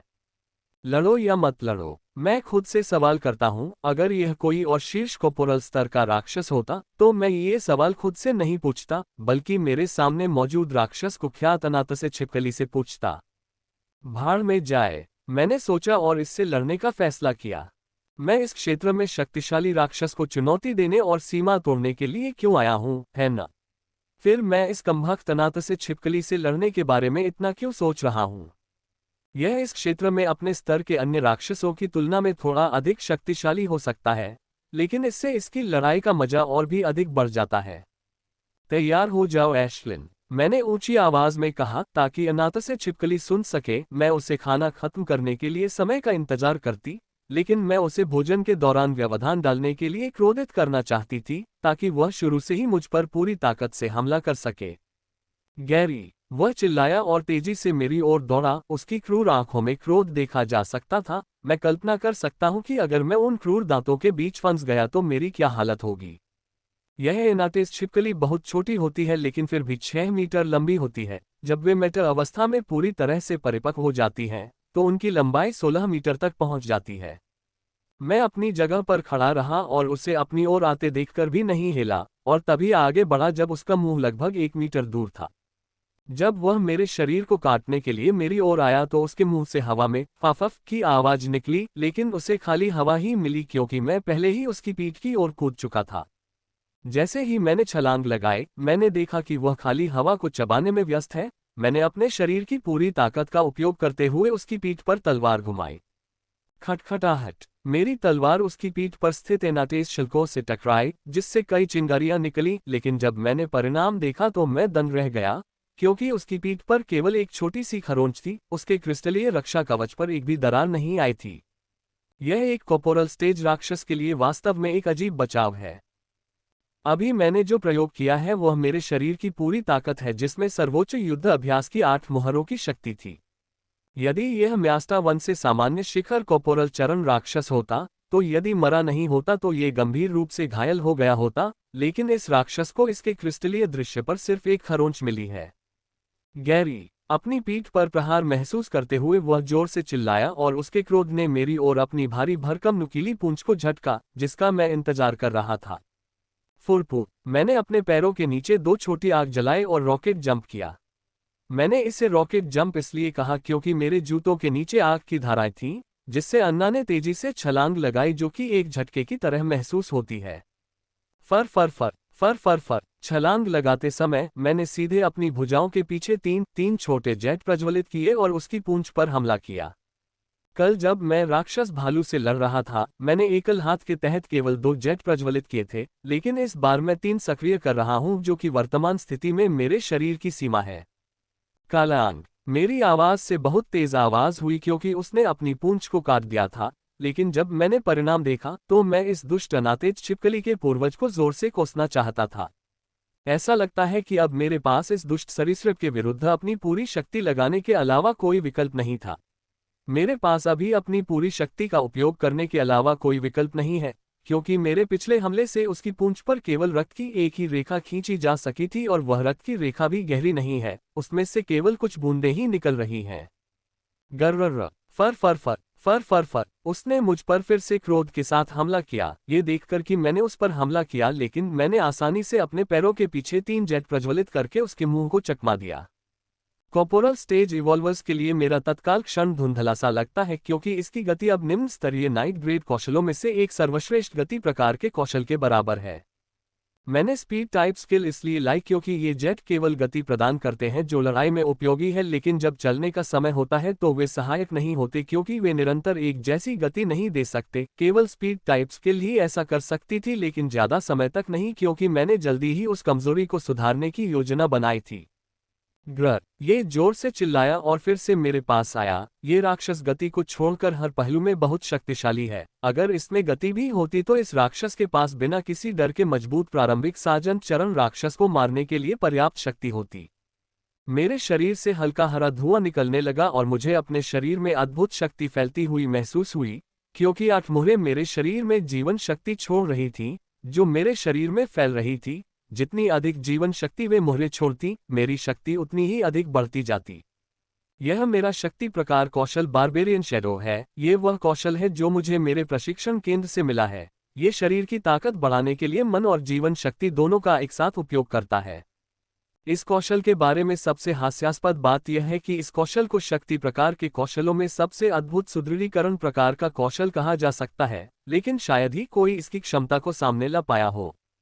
चूंकि यह कौशल 1/4 मन और 3/4 जीवन शक्ति का उपयोग करता है, जो पागलपन है। इतनी जीवन शक्ति लाने के लिए सर्वोच्च युद्ध अभ्यास के 10 से अधिक मुहरों की आवश्यकता होती है, जबकि मैं वर्तमान में इस कौशल की जरूरत के 1/4 से भी कम जीवन शक्ति प्रदान करने में सक्षम हूँ। इसलिए ये कौशल अब मुझे केवल उतनी शक्ति प्रदान करने में सक्षम है जो मुश्किल से नाइट ग्रेड कौशल तक पहुँचती है, लेकिन वह पर्याप्त होगा। फर फर फर फर फर फर। सुदृढ़ीकरण कौशल को सक्रिय करने के अलावा मैंने अतिरिक्त बढ़ावा के लिए अपनी भुजाओं के पीछे अग्नि जेट भी प्रज्वलित किए हैं। आइए देखें कि आपकी रक्षा इसके खिलाफ कैसे जीवित रहती है। आह! मैंने जोर से चिल्लाया और उसे अपनी ओर काटते हुए देखकर उछल पड़ा। इस बार मैं वही हमला कर रहा हूं जो मैंने पहली बार किया था। पचा ग्रर। मैंने अपनी तलवार से अपना पूरा वजन नीचे गिराया। जैसे ही मेरी तलवार उसकी पीठ पर लगी, तराजू जिसे मैं पिछली बार केवल खरोंच सकता था, लेकिन इस बार मेरी तलवार बिना किसी रुकावट महसूस किए मक्खन की तरह तराजू के बीच से गुजर गई। अंततः मेरी तलवार उसकी त्वचा में घुस गई, जिससे एक बड़ा घाव हो गया और अगले ही क्षण मैंने राक्षस की तेज चीख सुनी। उपद्रव। मैं एक और हमला करना चाहता था, लेकिन मैंने उसकी नुकीली पूंछ को अपनी ओर आते देखा, इसलिए मैं उसकी पीठ से कूद गया। लेकिन तेजी से कूदने के बावजूद उसकी पूंछ अभी भी मेरी बांह से टकराए और मुझे अपने शरीर में तेज झटका महसूस हुआ। धप। यदि पिछले वर्ष मैं ऐसी घटनाओं से नहीं गुजर रहा होता, तो मैं निश्चित रूप से अंतिम क्षण में अपने शरीर को नियंत्रित कर लेता, बल को नियंत्रित कर लेता और दूरी पर सुरक्षित रूप से उतर जाता। ये तो बहुत करीब था, मैंने कहा, क्योंकि मैं अभी भी अपने पूरे शरीर में वार की ताकत महसूस कर रहा हूँ। इसकी वह भारी भरकम दांतेदार पूंछ धीमी लग रही थी, लेकिन बहुत तेज है। मुझे अब से इससे सावधान रहना होगा। गैरी। वह जोर से चिल्लाया और मेरी ओर आया। मैं भी अपनी जगह पर नहीं रुका और उसकी ओर दौड़ा। इस राक्षस को हराने के लिए मुझे इसे निष्क्रिय करना होगा, और इसके पैरों को घायल करने से बेहतर और क्या हो सकता है। जब तक मैं इसके पैरों को बुरी तरह घायल कर दूं, तब तक सब कुछ आसान हो जाएगा। ग्रर। वह अपना मुंह खोले हुए मेरी ओर आया, लेकिन इस बार वह मेरी छलांग के प्रति अधिक सतर्क है। इसका सिर थोड़ा ऊपर है, इसलिए यदि मैं कूदने की कोशिश करता तो वह मुझे काट सकता था। केवल इतना ही नहीं, जब तक मैं उसकी सीमा में प्रवेश करता, उसकी पूंछ चमगादड़ की तरह मुझ पर झपटने के लिए तैयार रहती। लेकिन उसके लिए यह बुरी बात थी, क्योंकि इस बार मैं उसकी पीठ पर निशाना नहीं लगाने वाला था। उसने अपने मुंह से मुझ पर हमला किया। मैं उसके बड़े बड़े दांत देखकर कांप उठा, जो किसी भी मांस को फाड़ सकते थे और उनके बीच आने वाली किसी भी हड्डी को चूर्ण बना सकते थे। फुरपुर फर। स्विश। पाचा। मैंने तब कदम उठाया जब उसका मुंह मुझसे बस कुछ इंच की दूरी पर था। मैंने हमले को चकमा दिया और इससे पहले कि वह कुछ समझ पाती, मैंने अपनी तलवार उसके पैरों पर घुमा दी। पिछली बार की तरह मैंने उसके पैरों पर गहरी लाल रेखा बना दी। वह जोर से चिल्लाया और मुझ पर हमला करना चाहता था, लेकिन मैं दूर चला गया और उससे दूर जाने से पहले उसके दूसरे पैर पर हमला कर दिया। जैसा कि मैंने कहा, ये राक्षस इतना शक्तिशाली है कि मुझे अपनी सारी ताकत लगानी पड़ती है, लेकिन इसकी एक घातक कमजोरी है, वह है इसकी गति। ऐसा नहीं है कि इसकी गति बहुत धीमी है, लेकिन इसकी ताकत और रक्षा की तुलना में इसकी कमी है। अगर इसकी गति की तुलना इसकी ताकत और रक्षा से की जाती तो मैं इस पर आसानी से हमला नहीं कर पाता और मुझे फायर स्ट्राइक का उपयोग करना पड़ता। गर्र गर्र मैं अलग अलग तरीकों से उस पर हमला करता रहा और शरीर पर सैकड़ों कट लगाए, लेकिन फिर भी वह काफी अच्छा लग रहा था। अब तो वह उन्माद में आ गया था और पागलों की तरह लगातार मुझ पर हमला कर रहा था। फिर भी मैं उसे काफी अच्छी तरह से संभाल रहा हूँ। मेरे अनुमान से मुझे उसे स्थिर करने से पहले 100 बार और उस पर हमला करना होगा। हालांकि मुझे सावधान रहना पड़ा, क्योंकि उन्माद के कारण उसका दिमाग पूरी तरह से तर्कसंगत हो गया था, लेकिन वह अपनी सहज प्रवृत्ति के अनुसार व्यवहार करने लगा। और यह सबसे खतरनाक बात है, क्योंकि कोई भी व्यक्ति दूसरों के तर्कसंगत विचारों का विश्लेषण कर सकता है, लेकिन एक सहज विचार का विश्लेषण करना बहुत कठिन है, खासकर राक्षसों का, जिन्हें हम मूर्ख समझते हैं। पचाक पचक पचक मैं उसके मुंह और पूंछ पर नजर रखते हुए लगातार उस पर हमला करता रहा, क्योंकि मैं अपनी कमर को काटने से बड़ी मुश्किल से बचा पाया था। ये वास्तव में बहुत अचानक हुआ। मैं उसके दाहिने अगले पैर पर हमला कर रहा था। मैं त्वरित गति से आगे बढ़ा और हमला कर दिया। जैसे ही मैंने हमला करना समाप्त किया और दूर चला गया, मुझे अत्यधिक खतरे का आभास हुआ और मैंने देखा कि उसका मुंह अत्यधिक गति से मेरी ओर आ रहा है। यह अच्छी बात थी कि मुझे ऐसी चीजों का अनुभव था। मैंने तुरंत अपने पैरों के नीचे जेट प्रज्वलित किए और पीछे कूद गया। अगर मैं आगे कूदता तो मैं उसकी पूंछ से टकरा जाता। धप! अंततः वह घायल होकर जमीन पर गिर पड़ा। पिछले आधे घंटे की कड़ी मेहनत अंततः सफल हुई। मेरे मुंह से एक आश्चर्यचकित ध्वनि निकली जब एनाटेस छिपकली जमीन पर गिर गई और बेहोश हो गई। मुझे लगता कि अगर उसकी धीमी सांसें न सुनाई देती तो वह मर चुकी होती। चलो एशलिन, मैंने एशलिन से कहा जब मैंने अपनी तलवार से एनाटेस छिपकली की गर्दन को दसियों बार काटकर उसे मार डाला। परीक्षण समाप्त हो गया है, अब असली राक्षसों से लड़ने का समय है। अनाथ से छिपकली को मारने के बाद मैं कॉर्पोरल स्टेज राक्षस की खोज के लिए जंगल में और भीतर जाने लगा। रास्ते में मुझे कुछ राक्षस मिले और मेरी छिपकर रहने की पूरी कोशिशों के बावजूद कुछ राक्षसों ने मुझे देख लिया, जिनसे मुझे लड़ना पड़ा। लेकिन ये बुरी बात नहीं थी, उनसे लड़ने से मुझे अपनी चिंता को कम करने में बहुत मदद मिली। इस क्षेत्र के साजन स्टेज राक्षस शक्तिशाली होने जा रहे हैं। मुझे आशा है कि वे मुझे वह चिंगारी प्रदान करने में सक्षम होंगे जो मुझे स्तर बढ़ाने में मदद करेगी, क्योंकि भगवान जानता है कि मैंने इसके लिए कितना प्रयास किया है। ऐसे कई उदाहरण हैं जब मैं लगभग मर गया था। मैं बस यही चाहता हूं कि यह सीमा टूट जाए। मैं इसका हकदार हूं क्योंकि मैंने इसके लिए बहुत मेहनत की है। धन्यवाद एशलिन, मैंने एशलिन से कहा जब उसने फल मेरे हाथों में छोड़ा और फिर तेजी से उड़ गई। जैसे ही हम इस जंगल में दाखिल हुए, उसने अपनी पुरानी आदत फिर से पकड़ ली थी कि वह अपनी पसंद की जड़ी बूटियां और फल उठाती थी। अब तक तो वह केवल फल ही उठाती आई थी, लेकिन मेरा मानना है कि वह जल्द ही कोई जड़ी बूटी उठा ले आएगी, बशर्ते वह उसकी नज़र में आ जाए। जल्द ही मैं उस स्थान पर पहुंच गया जहां साजन स्टेज राक्षस घूमता है। अब मुझे बस एक शक्तिशाली प्रारंभिक स्तर साजन स्टेज राक्षस लड़ाई ढूंढनी है। जब मैं साजन स्टेज राक्षस की खोज कर रहा था तो मुझे हल्की लड़ाई की आवाज सुनाई दी। मुझे घबराहट महसूस हुई और मैंने इसकी जांच करने का निर्णय लिया, क्योंकि इस क्षेत्र में आने के बाद से यह पहली लड़ाई की आवाज थी जो मैंने सुनी थी।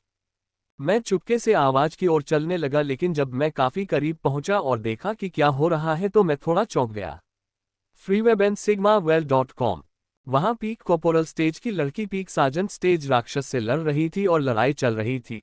लड़की बिल्कुल भी नुकसान में नहीं दिख रही थी, लेकिन यह वह बात नहीं थी जिसने मुझे चौंकाया। मुझे चौंकाने वाला यह था कि वह जिन राक्षसों से लड़ रही थी वे द्विपाद राक्षस थे। जिस पिछले क्षेत्र में मैं गया था वह भी विदेशी ऊर्जा से दूषित था, जिसके कारण उस क्षेत्र का राक्षस आक्रामक हो गया था और द्विपाद राक्षसों में परिवर्तित हो गया था। यह क्षेत्र भी उस विदेशी ऊर्जा से दूषित है, लेकिन निचले क्षेत्रों में कई स्तरों पर। यही कारण है कि मैंने जंगल में बहुत कम द्विपाद राक्षसों को देखा और उनमें से सभी विशेषज्ञ स्तर पर थे। वह लड़की जिस राक्षस से लड़ रही है वह एकमात्र द्विपाद राक्षस है जिसे मैंने इस जंगल में देखा है जो विशेषज्ञ स्तर पर नहीं है। मैंने कुछ मिनट तक लड़ाई देखी और फिर वहां से चला गया, ये सोचते हुए कि अब मुझे अपने राक्षस से लड़ना है। मैं 1 घंटे तक राक्षस को खोजता रहा, लेकिन उसमें से कोई फल नहीं निकला। मैंने कई राक्षसों को देखा, लेकिन वे या तो विशेषज्ञ चरण के मध्य या चरम स्तर पर थे। चबाओ चबाओ। जब मैं सोच रहा था कि पूरा दिन बिना किसी परिणाम के बीत जाएगा, तभी एशलिन चहकती हुई आई। क्या सचमुच कोई राक्षस है? मैंने उसकी भावनाओं को पढ़ते हुए पूछा। चबाओ चबाओ। उसने पुष्टि की और उस दिशा की ओर उड़ने लगी जहां उसने राक्षस को देखा था और मैं उत्साह से उसके पीछे पीछे चल पड़ा। जल्द ही हम उस स्थान पर पहुंच गए जहां राक्षस था और आश्चर्यजनक रूप से वह एक द्विपाद राक्षस था जो लौह गैंडे जैसा दिख रहा था। आयरन राइनो स्तर 3 के राक्षस हैं, लेकिन ये राइनो राक्षस स्पष्ट रूप से साजन चरण के प्रारंभिक स्तर पर है और इसकी त्वचा का रंग सामान्य आयरन राइनो की तुलना में गहरा है। खैर, इसका मुझसे कोई लेना देना नहीं है। महत्वपूर्ण बात यह है कि मुझे अंततः लड़ने के लिए एक प्रतिद्वंद्वी मिल गया, वह भी एक द्विपाद प्रतिद्वंद्वी। Crunch crunch. मैं लोहे के गेंडे की ओर चलता हूं और जानबूझकर अपने पैरों से चरचराहट की आवाज निकालता हूं ताकि राक्षस को पता चल जाए।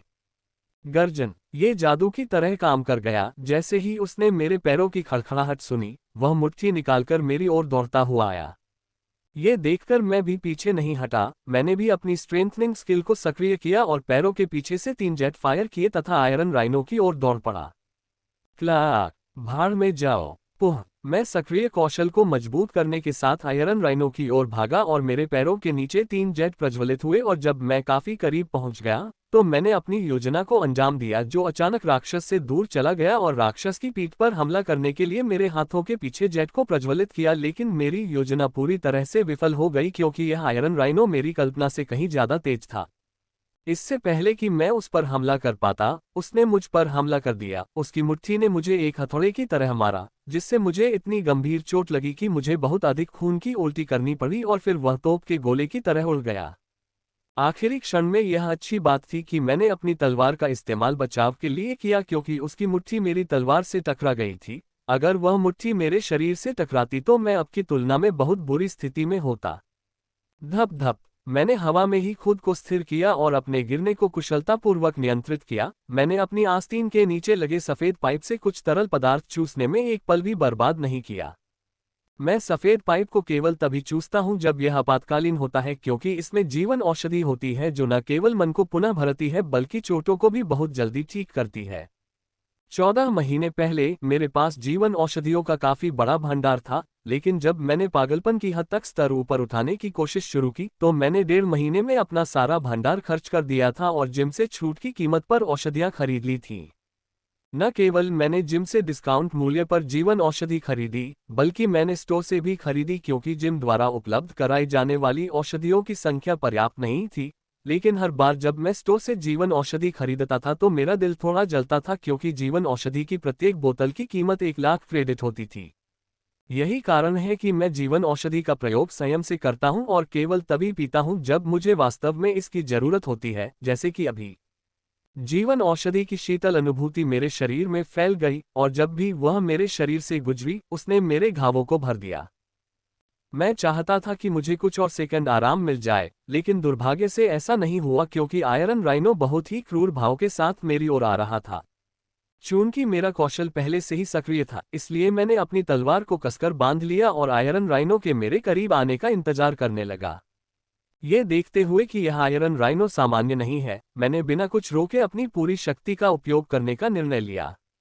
दहाड़। धब। उसने जोर से दहाड़ते हुए मुझ पर अपनी मुट्ठी से हमला किया। उसे अपनी ओर आते देख मैंने पिछली बार की तरह चकमा दिया और पिछली बार की तरह ये देखकर कि मैं चकमा दे रहा हूं, उसने रोकने के लिए अपनी दूसरी मुट्ठी चलानी शुरू कर दी।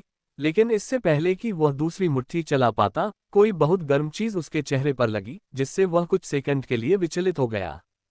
वह गर्म चीज है एशलिन बहुत केंद्रित फायरबॉल। पिछले साल में न केवल मैंने सुधार किया है, एशलिन ने भी सुधार किया है, लेकिन सबसे ज्यादा सुधार हमारी बॉन्डिंग और टीम वर्क में हुआ है और हर बार जब मैं लड़ता हूं, एशलिन मेरे ऊपर मंडराती है, जरूरत पड़ने पर सहायता प्रदान करने के लिए।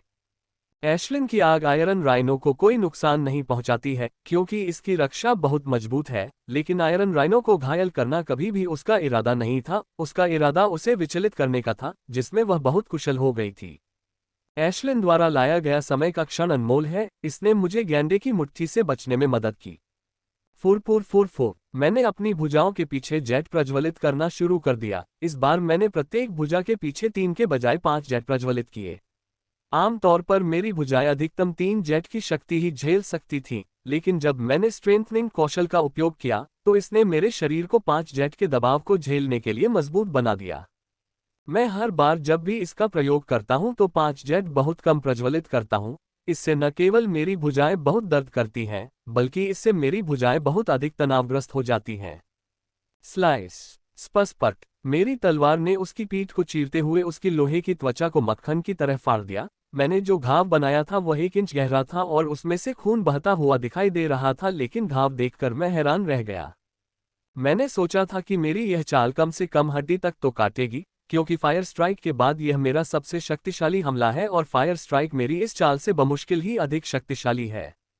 इसका मतलब यह है कि यदि मेरी यह चाल राक्षस की हड्डी को नहीं काट सकी तो फायर स्ट्राइक द्वारा उसकी हड्डियों को छेदने की संभावना लगभग शून्य है। अब यह लड़ाई पूरी तरह से मेरे कौशल पर निर्भर है, क्योंकि मेरे पास कोई निश्चित मारक चाल नहीं है जो इस राक्षस को तुरंत मार सके।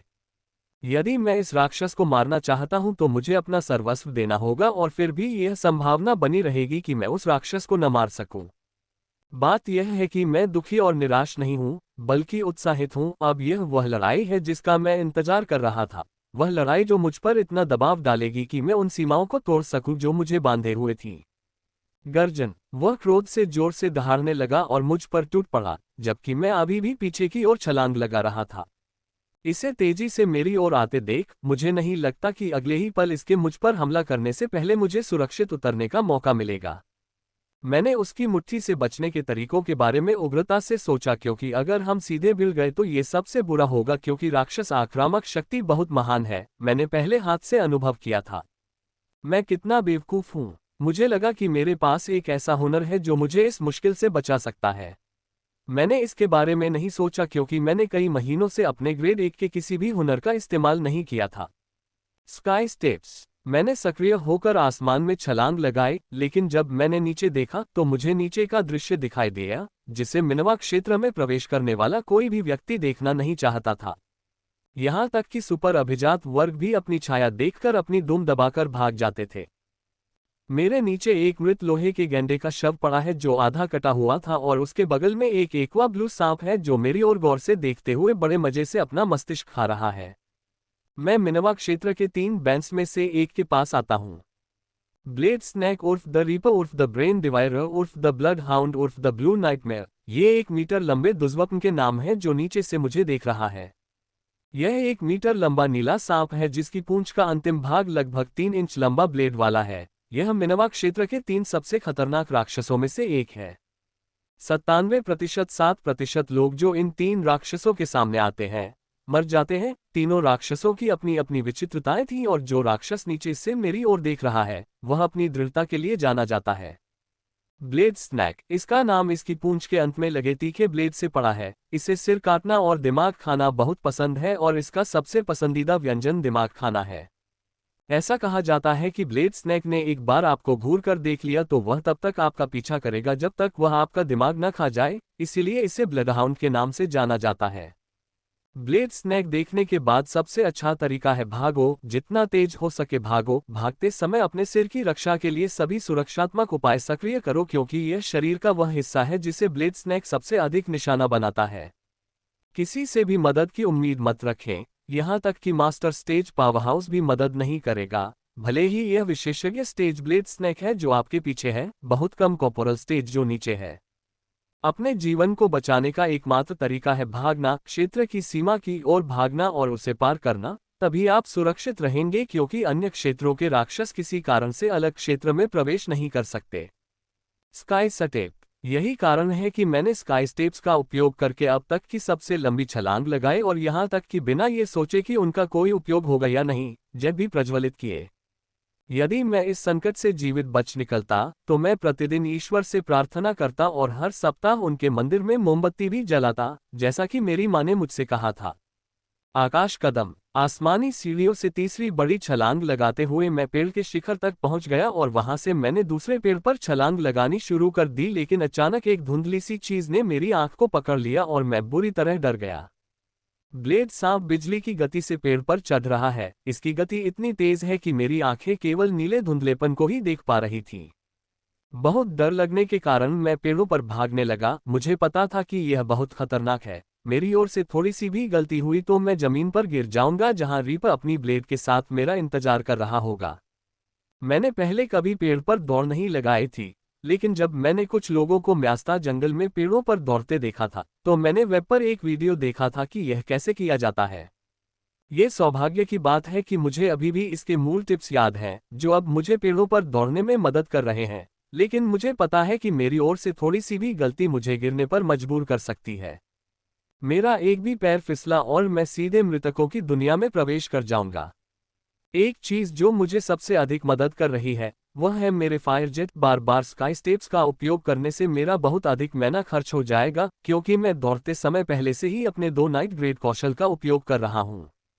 मुझे नहीं लगता कि मेरे पास जो औषधि की बोतलें हैं, वे टिक पाएंगी यदि मैं आकाशीय सीढ़ियों का उपयोग करता रहा।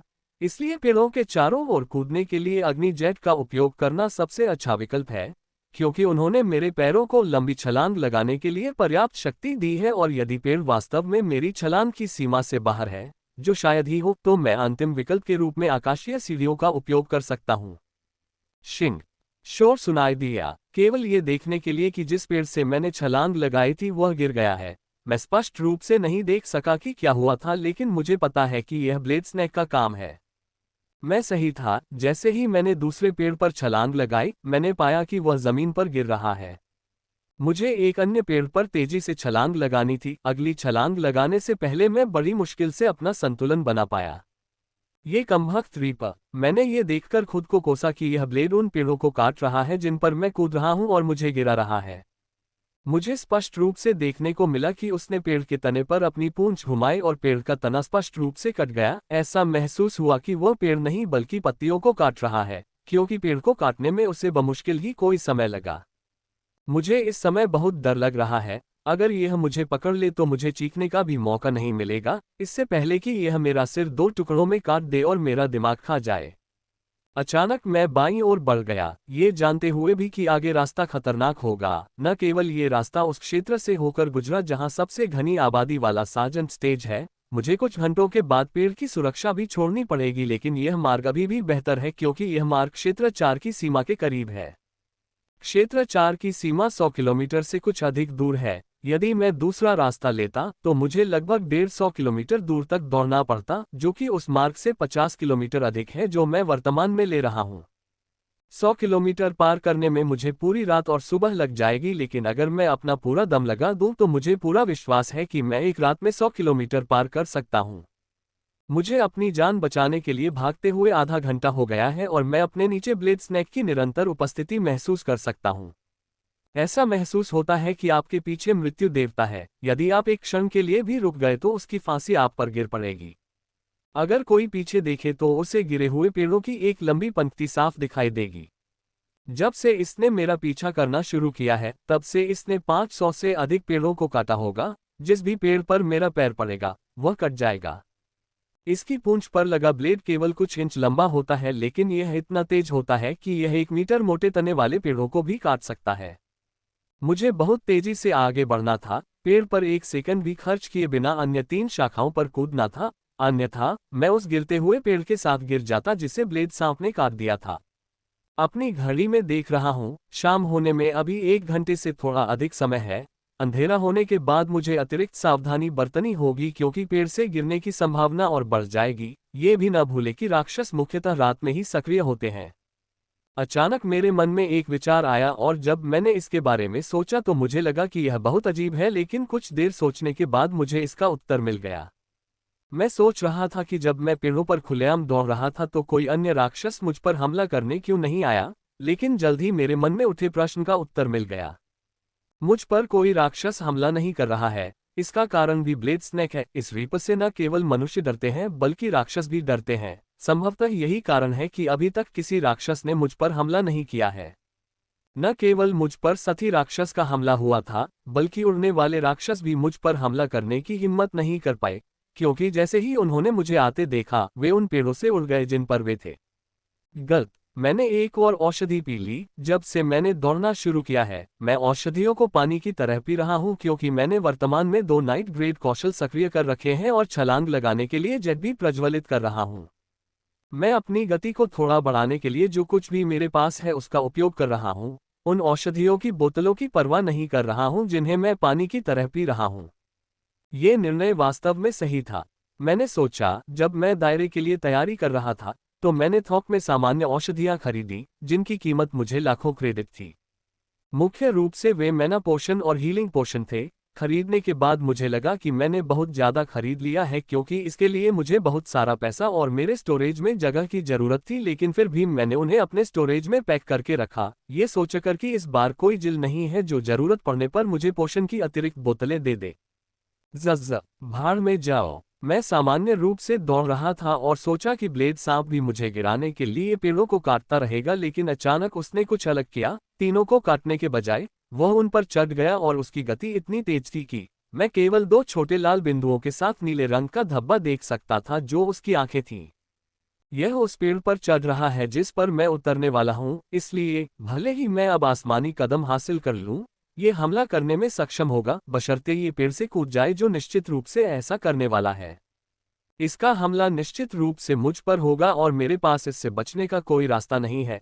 इससे बचाव का सबसे अच्छा तरीका है कि मैं जल्दी से आसमानी सीढ़ियों का उपयोग करके ऊंची छलांग लगा लूं, लेकिन उससे पहले मुझे इसके हमले से बचना होगा, अन्यथा आसमानी सीढ़ियों के साथ ऊंची छलांग लगाने के बजाय मैं जमीन पर मृत पड़ा रहूंगा और मेरा दिमाग खा लिया जाएगा। अपने मन को शांत करके मैं तुरंत कार्य में जुट गया। ब्लेड सांप की पूंछ बहुत खतरनाक होती है। इसकी पूंछ पर लगा ब्लेड किसी भी चीज को भेद सकता है।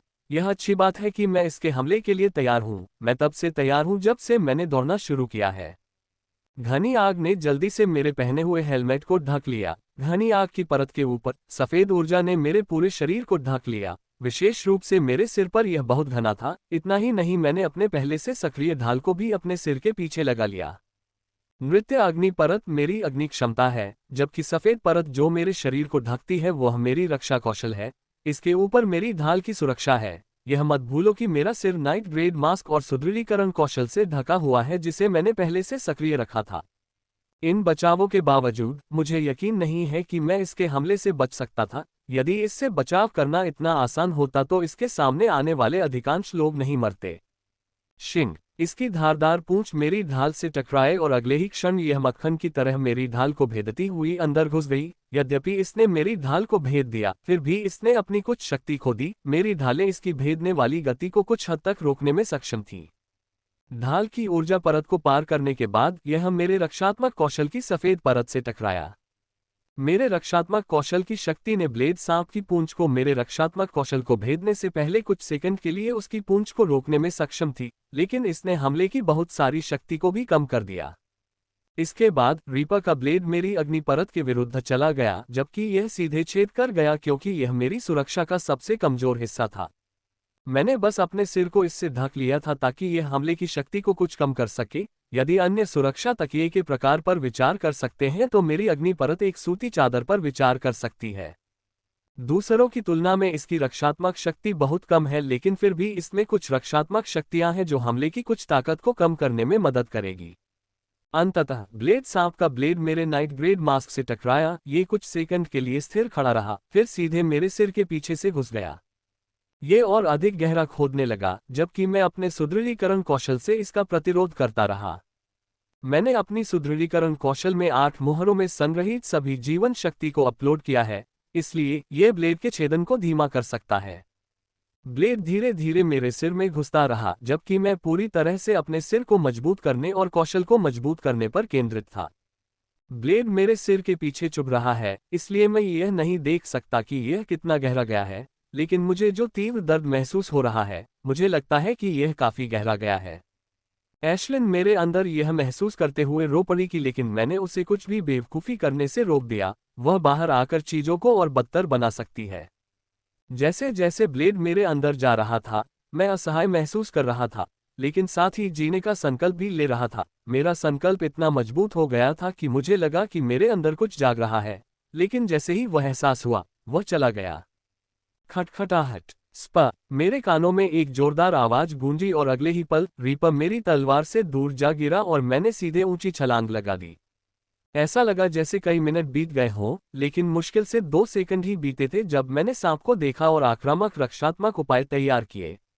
मेरी योजना दो भागों में विभाजित थी, पहला आक्रामक, दूसरा रक्षात्मक। मेरी इस योजना के लिए आक्रामक और रक्षात्मक दोनों को समन्वय में काम करने की आवश्यकता थी, यहाँ तक कि 1 सेकंड के अंश का कुप्रबंधन भी मेरी जान ले सकता था। संयंत्र का पहला भाग एक रक्षात्मक उपाय के विचार को रखता है, अर्थात मैंने रक्षा में सभी रक्षात्मक कलाकृतियों, कौशल और अन्य चीजों का उपयोग किया। मैं अपनी तलवार को ढाल से पहले भी रख सकता था और इससे रक्षा में एक और परत जुड़ जाती, लेकिन यह एक गंभीर गलती होती। जिल और जिम ने मुझे जो नोट्स उपलब्ध कराए वे मिनवा क्षेत्र के बारे में उनके संगठन के पास उपलब्ध सर्वोत्तम खुफिया जानकारी थी, और जिसमें उन्होंने मिनवा क्षेत्र के 3 दोषों का काफी विस्तृत वर्णन किया था। मैंने उन्हें काफी अच्छी तरह से पढ़ा है, और विशेष रूप से थरी बैंस के बारे में, क्योंकि इन राक्षसों की क्षमता ऊपरी एक राक्षस से मेल खाती है, जो उन लोगों को आसानी से हरा सकते हैं जो उनसे 2 या 3 ग्रेड ऊपर हैं। इस प्रारंभिक कॉर्पोरल चरण ब्लेड सांप को देखकर मुझे पता था कि मेरे पास जीने का कोई मौका नहीं था अगर मैंने वह परत भी जोड़ दी जो मेरे सिर को छेदने में सक्षम थी। इसीलिए मैंने अपनी योजना 2 भागों में तय की थी। रक्षात्मक भाग सिर्फ एक विकर्षण था, जबकि मेरी तलवार एक ऐसी चीज थी जो मुझे जीने की उम्मीद देती थी। जबकि सांप मेरी सुरक्षा को भेदने में व्यस्त था, मैं उसे दूर भगाने के लिए तैयार था। मैं बहुत जल्दी नहीं आ सकता था और बहुत देर भी नहीं कर सकता था। अगर मैंने बहुत जल्दी हमला किया तो ब्लेड सांप आसानी से अपने हमले की दिशा बदल सकता था, और उस समय मेरी तलवार उस तक नहीं पहुंच पाती क्योंकि मैं देर से पहुंचा था। फिर तलवार लहराने का कोई सवाल ही नहीं है, क्योंकि तब तक मैं मौत के दूत की बाहों में समा चुका होऊंगा। कुंजी सही समय है, और सबसे अच्छा समय वह है जब इसकी पूंछ मेरे मुखौटे को भेदना शुरू कर दे। उस समय रीपर मेरी मृत्यु के बारे में सुनिश्चित होगा, जो खुद को विचलित करने में सक्षम नहीं होगा, और उस पर हमला करने के लिए हिल्टुनेन freewebnovel.com। योजना सफल रही, लेकिन मुझे गहरी चोट लगी। रीपर का ब्लेड इतना गहरा चला गया कि जब वह बाहर आया तो मेरे सिर के पीछे से खून का फव्वारा फूट पड़ा। यह अच्छी बात है कि मैंने जीवन औषधि पी ली थी, इससे अगले ही पल चोट रुक गई और यहाँ तक कि खोपड़ी की हड्डी भी ठीक होने लगी जिसे ब्लेड ने छेद दिया था। जहाँ तक ब्लेड सांप की स्थिति का सवाल है, मुझे यकीन है कि इसमें कुछ भी नहीं हुआ होगा, क्योंकि इसकी रक्षा बहुत अच्छी थी। तलवार के वार से इसमें खरोंच तक नहीं आई थी, इसे चोट पहुंचाना तो दूर की बात थी। मैं फिलहाल अपना पूरा ध्यान दौड़ने पर लगा रहा हूं तथा अपने बीच अधिकतम दूरी बनाने की कोशिश कर रहा हूं, क्योंकि मुझे यकीन है कि ऐसा होगा। इसे ब्लडहाउंड नाम का उपनाम बिना किसी कारण के नहीं मिला है। भागते समय मैंने उस अनुभूति के बारे में सोचा जो मुझे तब हुई थी जब रीपर की धार मेरे सिर में घुस गई थी। ऐसा लगा जैसे कोई खोल टूट गया हो या किसी प्रकार की जागृति आ गई हो, लेकिन इससे पहले कि मैं इसे अधिक ध्यान से महसूस कर पाता, ये भावना समाप्त हो चुकी थी। हालांकि मुझे यह एहसास क्षण भर के लिए हुआ, लेकिन मुझे यकीन है कि यह सीमा के टूटने का एहसास है। पिछले वर्ष तक मुझे सीमा तोड़ने की सामान्य दिशा का पता था, लेकिन अब मुझे मानचित्र की झलक मिल गई है जो पर्याप्त है। इस स्पष्ट दिशा के साथ मैं सीमा को तोड़ने में आश्वस्त हूँ। बस मुझे मौत को उससे कहीं ज्यादा नजदीक से गले लगाना होगा जितना मैं चाहता हूँ, मैंने हंसते हुए सोचा। 20 मिनट बीत गए और तभी मैंने अपने नीचे हरे सांप की परछाई देखी जो धुंधली गति से मेरा पीछा कर रहा था। इस बार मैं थोड़ा अधिक सतर्क हूं, और यदि मुझे पेड़ पर चढ़ने का एक भी संकेत दिखाई देता है तो मैं ऊंची सीढ़ियों का उपयोग करके कूदने के लिए तैयार हूं।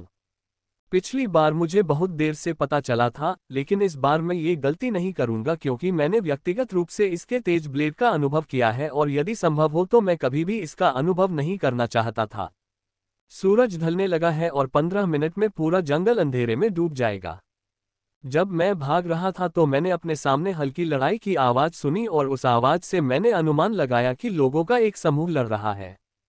उनकी किस्मत खराब है। यह कोई अन्य राक्षस होता तो मैं उनकी लड़ाई से बचने के लिए अपनी दिशा थोड़ी बदल लेता, लेकिन मेरे रीपर का पीछा क्या कर रहा है। थोड़ा सा भी मोड़ मेरी गति को धीमा कर देता, जिससे रीपर को मुझ पर हमला करने का मौका मिल जाता।